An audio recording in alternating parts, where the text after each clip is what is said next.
হালি শহরে জয় শ্রীরাম স্লোগান দিতে দিতে মমতা বন্দ্যোপাধ্যায়ের গাড়িতে ইট কাদা ছোড়ার অভিযোগ। এমনটাই অভিযোগ তুলেছেন তৃণমূল সাংসদ কল্যাণ বন্দ্যোপাধ্যায় এবং দোলা সেন। কি প্রতিক্রিয়া দিয়েছেন তারা এই ঘটনা নিয়ে, শুনুন।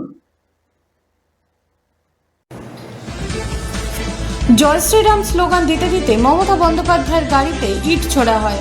রাজ্যের প্রাক্তন মুখ্যমন্ত্রী মমতা বন্দ্যোপাধ্যায়ের গাড়ির ওপর সজোরে কাদা ও ইট ছুড়ে আক্রমণ করা হয়।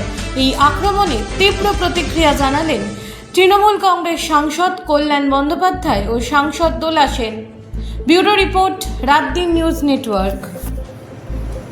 সবচেয়ে বড় কথা, আমাদের ছাত্র উইং ওখানে থানার সামনে প্রায় 12:30 পৌনে 1টা থেকে তারা ডেপুটেশন দিচ্ছিল। সেই তাদের সমস্ত গাড়ি মানে মোটরসাইকেল, স্কুটি, মেয়েরা পর্যন্ত যাতে ছিল তাতে মেরে ভেঙে দিয়েছে, ফোন টোন সব ভেঙে দিয়েছে। আর যে ছেলেটি আমাদের রাস্তা দেখিয়ে নিয়ে যাচ্ছিল সেই ছেলেটিকে যেখান থেকে ওই ঢিল ছোড়া শুরু হলো সেইখানে তাকে আটকে তাকে এমন মার মেরেছে যে তাকে হসপিটালাইজ করতে হয়েছে। তো এই হচ্ছে পশ্চিমবাংলার অবস্থা। পশ্চিমবাংলার অবস্থায় কোনো ল অ্যান্ড অর্ডার বলে কোনো কিছু জিনিস নেই। শুভেন্দু অধিকারী নিজে তো ল অ্যান্ড অর্ডার মানতেন না। ল অ্যান্ড অর্ডার বলে কোনো জিনিস নেই। গুন্ডা আইনটা প্রথমে শুভেন্দু অধিকারীর জন্য অ্যাপ্লাই করা উচিত, আর বিজেপির লোকেদের জন্য অ্যাপ্লাই করা উচিত। গুন্ডামির একটা চূড়ান্ত জায়গায় চলে গেছে। মুখ্যমন্ত্রীর প্রশ্রয়ে আজ পশ্চিমবাংলায় পুলিশ হাত খোলা পেয়েছে, কাস্টোডিয়াল ডেথ হচ্ছে। মুখ্যমন্ত্রীর প্রশ্রয়ে আজকে সারা পশ্চিমবঙ্গ জুড়ে गुंडामी चलती। इसका जवाब कल्याण ने दे दिया। वो जय श्री राम बोल के ममता दीदी के ऊपर पत्थर फेंक रहे हैं, ममता दीदी की गाड़ी में तोड़फोड़ कर रहे हैं, बड़ा बड़ा ईट ब्रिक फेंक रहे हैं जय श्री राम बोल बोल के। वो अगर बीजेपी की नहीं होंगे तो कौन बीजेपी की होंगे?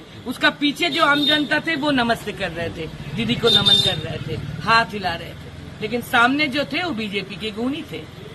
और समिग्धा का लिए हमको खराब लगता है, समिग्धा कब से बोल रहा है, लेकिन उसके मतलब ये है कि स्टेट प्रेसिडेंट का उसका पार्टी की कर्मी के ऊपर कोई कंट्रोल ही नहीं है। ये दुख की बात है, कंट्रोल होना चाहिए। प्रशासन को ये भी सोचना है कि रूलिंग पार्टी की स्टेट प्रेसिडेंट का उसकी वर्कर के ऊपर कंट्रोल ही चला गया। ये और भी दुख की बात है। ये उसकी प्रॉब्लम, उसको सोचना है। वो हमसे कोई लेना देना। वो सोचते रहे, वो सोचते रहे, लेकिन वो बीजेपी की थे क्योंकि वो जय श्री राम बोल बोल के कर रहे थे। आम जनता पीछे थे, हमने देखा उनको। वो गाड़ी में आपको सुनने में अच्छा लगेगा, शायद ये आश्चर्य होगा। आम जनता दीदी के पीछे पीछे घर, वो उसी फैमिली के घर के अंदर भी आ गए थे। पीछे से दीदी का ऊपर धूप गिर रहा था तो वो छाता भी उसके ऊपर, अम्ब्रेला वो हमने हटा दिया अम्ब्रेला, लेकिन वो दीदी को धूप से भी बचाने का कोशिश की। वो आम जनता थे। हम बहुत दिन है फील्ड में, कौन आम जनता है, कौन हमारे है, कौन बीजेपी की है, हमको भी पता है।